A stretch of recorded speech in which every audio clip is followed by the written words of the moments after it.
Well, we're getting to a point where Atari might as well just garnish my wages because they're just putting out so much great stuff right now that I'm just throwing money at Atari like they're a stripper telling me they like me. And then I'm different than everybody else who came in that day. So the Mortal Kombat collection's coming out through their Digital Eclipse label. It already looks amazing. It's already got tons of games, over 3 hours of interviews, which is the longest they've done for one of these collections yet.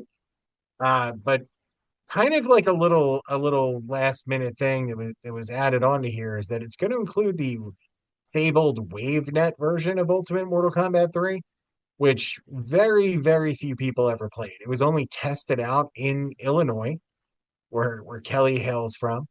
It was tested out in a couple of locations there, and it was actually to try and keep up with the times.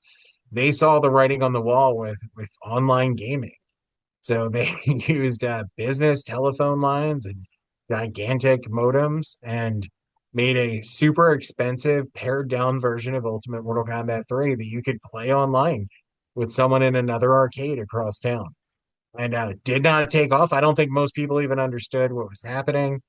And it was very expensive and very finicky. And in order to move enough data, they had to pare back the visuals and mechanics of the game pretty significantly. The game was always said to have been lost, and other than the creators mentioning that this happened and was tested, there's really no proof of it other than a rare photo or two.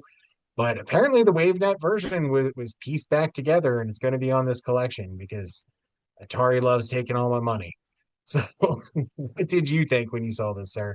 And where are you at now on this? Because obviously, everybody knows I'm a big Mortal Kombat guy. I was going to buy this no matter what. It just keeps getting better and better, which is great.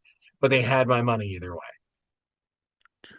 Yeah, I so first of all, the fact that Digital Eclipse is it's coming kind of from the those folks, it's already a big draw for me because their work on the Atari, we've mentioned multiple times on the show that we both really respect and like the work they did on the Atari 50th anniversary content. And so to have Mortal Kombat, a arcade legend, get that treatment along with obviously plenty of console related deliveries. Uh, I am I am probably a buy it now at this point in time. I'm a little unclear because this did allow for multiplayer gameplay. I don't know if its incorporation opens a door for that to be done either differently or more robustly than any other ways that it might be able to offer for online gameplay. I mean, the original version ran on T1 lines, which I don't have much background to go beyond the fact of knowing that those are big with kind of pre-fiber optic ability to push data around. They were the premier big pipe kind of stuff. Also super expensive is the kind of things that large godless insurance companies would use to push their data back and forth, I hear. And so, that, so I don't know. Obviously, Digital Eclipse didn't install a bunch of T1 lines across the United States saying, just in You case, download it from Steam, all of a sudden somebody's in your house yeah, cranking retrofitting in it. there. Mike and Kelly might be each buying it. We need to drop a T1 line between Mike and Kelly's house just in case. I'm feeling like they're going to do it. So I'm interested in seeing that. Uh, it was, so Noob Saibot, am I correct that this is the only version of Mortal Kombat that he's in? First version that First. yeah, first version the new Cybot appears in. Okay. Is he a regular from here on out, or just occasionally a nice little Easter egg here and there? So the latter games I have not played. I stopped with Mortal Kombat probably after Deadly Alliance on PlayStation 2. And there's been a bunch of games since then. So latter Mortal Kombat, I'm not as familiar with Fair to enough. say. Yeah, But no, I think it's go ahead. I was gonna say I think more what they're doing is recreating the presentation of it with the scaled back mechanics and graphics and things like that, so that you get the feeling of playing the WaveNet version. I hope. I mean, or we're about to have a T1 line ran from Pennsylvania to Illinois.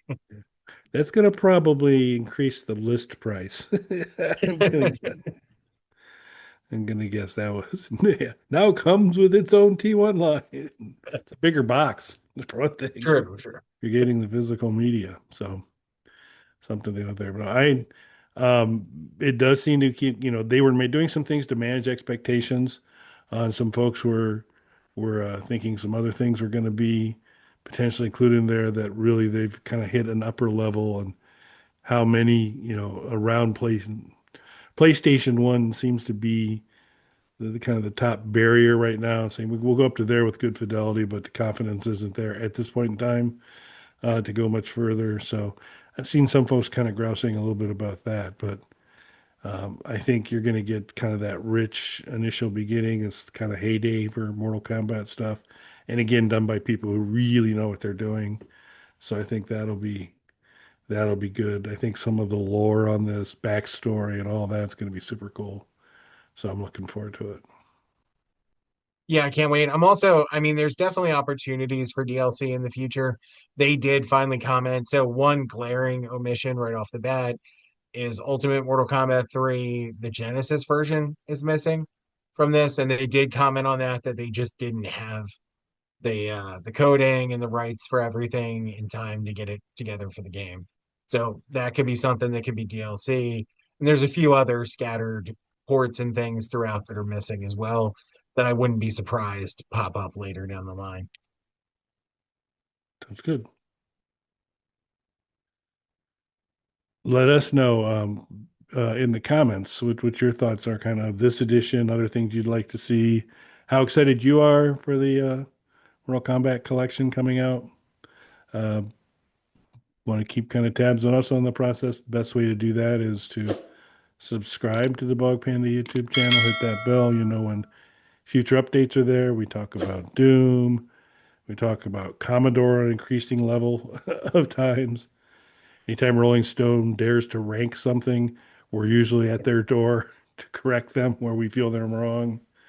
Music as well, you'll get a little bit of that. So a whole variety of things. Also, the world's shortest podcast, Hard No, available for free on the channel, updated daily. Some pretty cool games you can get on Bog Panda Vision. Check out the link to our website in the description. You can check that out. I think I took care of business there. Anything else you want to I think add? that's it. Nothing else to add, sir. Thanks for watching, everyone. Thanks, everybody.